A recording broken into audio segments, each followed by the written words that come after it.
15번째 지산겸괴를 살펴보겠습니다. 겸은 괴 이름이면서 자신을 낮추다, 사양한다 라는 뜻입니다. 자신을 낮추기에 겸손하다, 겸허하다 라는 뜻이 되기도 하죠. 겸자는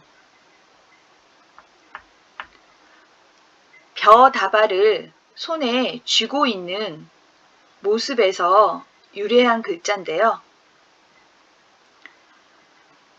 아우르다 라는 뜻이 있습니다. 아우르다 라는 것은 인격과 소양을 두루 갖추고 있다라는 의미죠. 그래서 말에 인격과 소양이 두루 갖추어져 있다 라는 의미의 겸자는 겸손하다 라는 뜻이 된 것입니다. 낭송주역에서 저는 이 괴 이름을 자신을 낮춤 지산겸이라고 했습니다. 화천대육괴 다음에 지산겸괴가 이어지는 이유를 서계전을 통해 살펴보겠습니다. 유대자 불가이영 고 수지이 겸. 소유한 것이 큰 사람은 꽉 차게 해서는 안 되기 때문에 그러므로 그것을 받기를 겸괴로써 했다. 화천대육괴가 성대하고 풍요롭게 천하의 권력과 재물 모두를 소유하는 상황이라면 지산겸괴는 덜어내는 것이고 겸손하게 처신하는 때입니다. 이미 모든 것을 다 가진 상태에서 더 채우려 해서는 안 된다는 것이 주역이 알려주는 삶의 지혜입니다. 오히려 사양해야 하고 덜어내야 하고 겸손해야 하기 때문에 화천대육괴 다음에 지산겸괴가 이어지는 것이죠. 주역에서는 괴사의 전반적인 상황이 좋을 때 그 안에서 벌어지는 효사의 상황은 뉘우침이 있다, 허물이 있다, 흉하다 라는 경계가 있는 경우가 많습니다. 그러나 지산겸괴는 괴사와 효사 모두가 긍정적이죠. 그래서 64개 중에서 지산겸괴가 가장 길하다 라고 하기도 하는데요. 어째서 그런 것인지 대상전을 보면서 같이 살펴보겠습니다. 상왈, 지중유산, 겸, 군자이, 부다익과 칙물 평시. 상전에서 말했다. 땅 속에 산이 있는 것이 겸괴이니 군자는 이것을 보고 많은 곳에서 취하여서 부족한 곳을 채워주고 만물을 저울질해서 베풀기를 고르게 한다. 지산겸괴의 괴상을 먼저 보면요. 땅을 상징하는 곤괴가 위에 있고 산을 상징하는 간괴가 아래에 있습니다.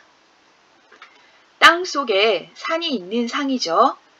원래 산이라는 것은 땅 위로 높이 솟아오르기 마련인데 높고 큰 산이 가장 낮은 땅 아래에 자신을 낮추고 있으니 겸손함의 상입니다.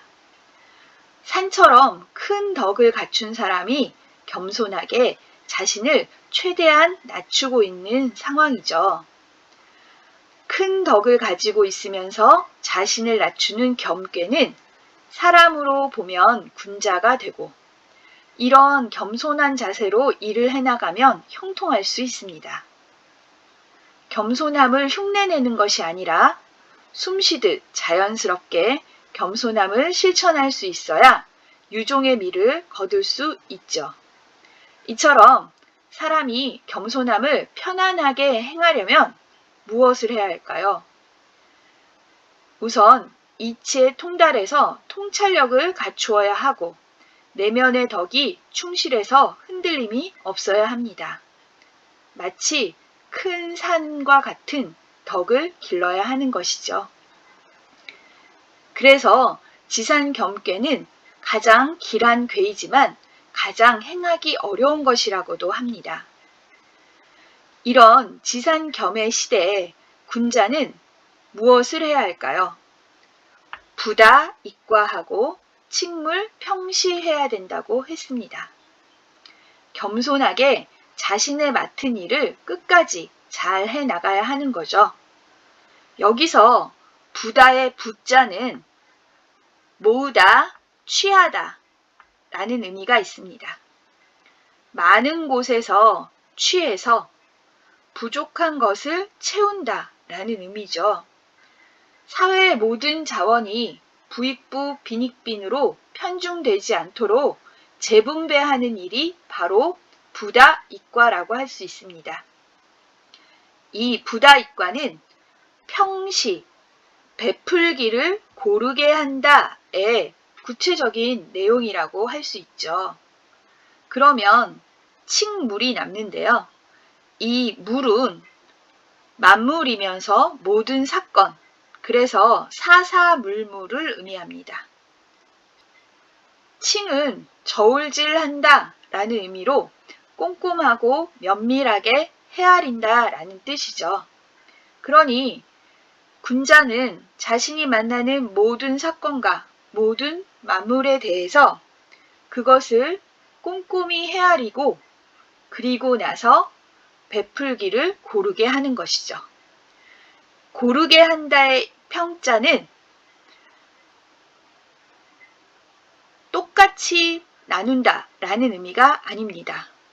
모든 존재와 일들이 각각 그 적절한 수준을 얻어서 남고 부족함이 없는 상태를 만든다는 뜻이죠. 그래서 이 평자의 의미를 잘 생각해 보아야 하는 것입니다. 군자라는 존재는 정치를 하는 사람이고 사회를 책임지고 이끌어가는 리더입니다.